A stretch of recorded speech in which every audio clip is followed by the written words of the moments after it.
This is Reframe, the podcast from the College of Education, Health, and Society on the campus of Miami University.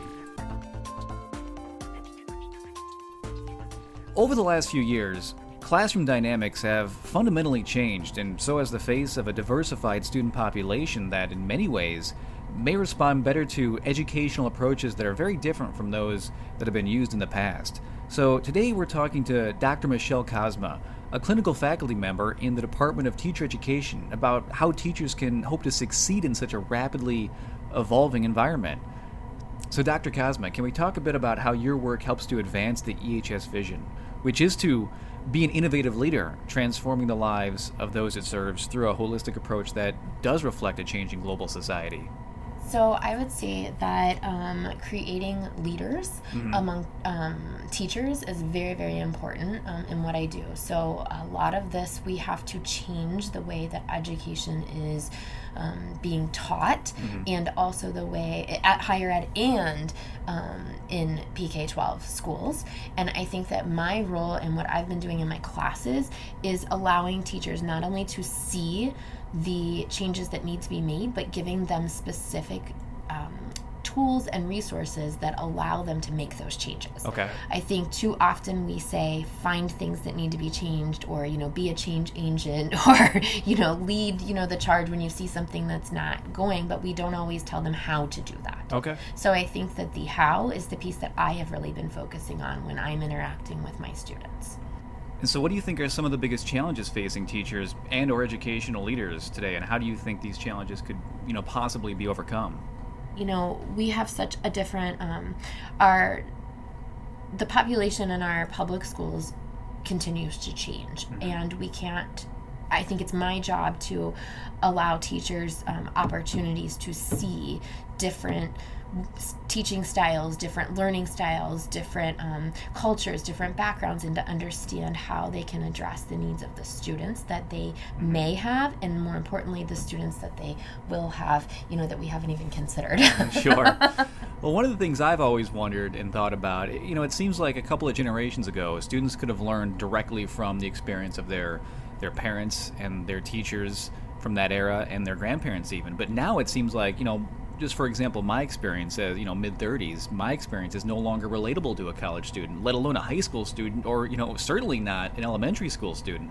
So how can teachers, ever hope to possibly even keep up with the pace of change and then stay relevant to, new and younger students?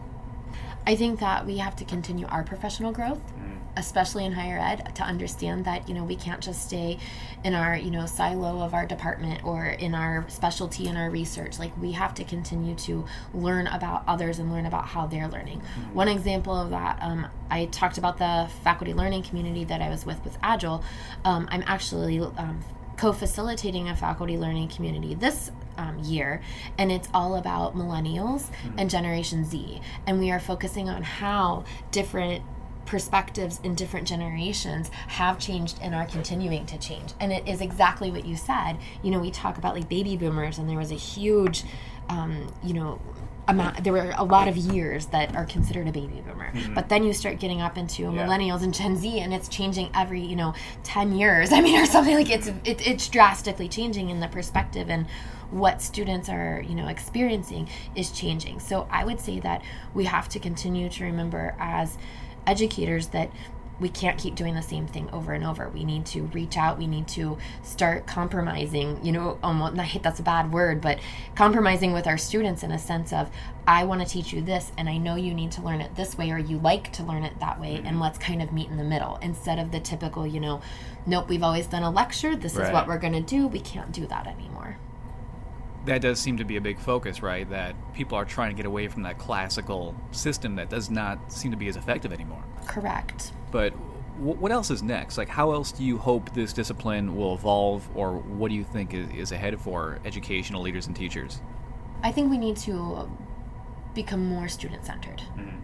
And that doesn't mean giving students everything that they want, but to consider themselves as learners and to challenge them with way that they want to think. I think that has been a problem, and it kind of goes back to the, this is the way I learned, this is the way I've been taught, this is the classical method, just like I was saying before. But we do have a different group of students at all of the different age levels, and I think we're not addressing that. So to be more student-centered and to continue our professional growth, I think will help with the diversity of the groups that are coming in. And to quickly follow up on that, what does that mean to become more student-centric? Like, what is the opposite? Or what is it today? Is it more teacher-centric? Yes, and I would say that with the push in assessments and the push in standards in PK-12, like, you are constantly, like, driving everything based on, the state or national initiatives and things like that. And so we need to do that. But we also need to remember that there's real people on the other end, and we need to focus the learning on those individual students. I've been in many schools, and even at the university level, where the students become a number. It's, oh, we have 5 students that are below level, let's put them in the A group, and they're going to be here. And it's like, but they have names. And there's a reason that they're there. And we need to dig into that reason instead of just saying they scored this on the test, they're a 49, we need them to be a 50. We need to be considering, kind of the holistic approach, I guess, would be a better way.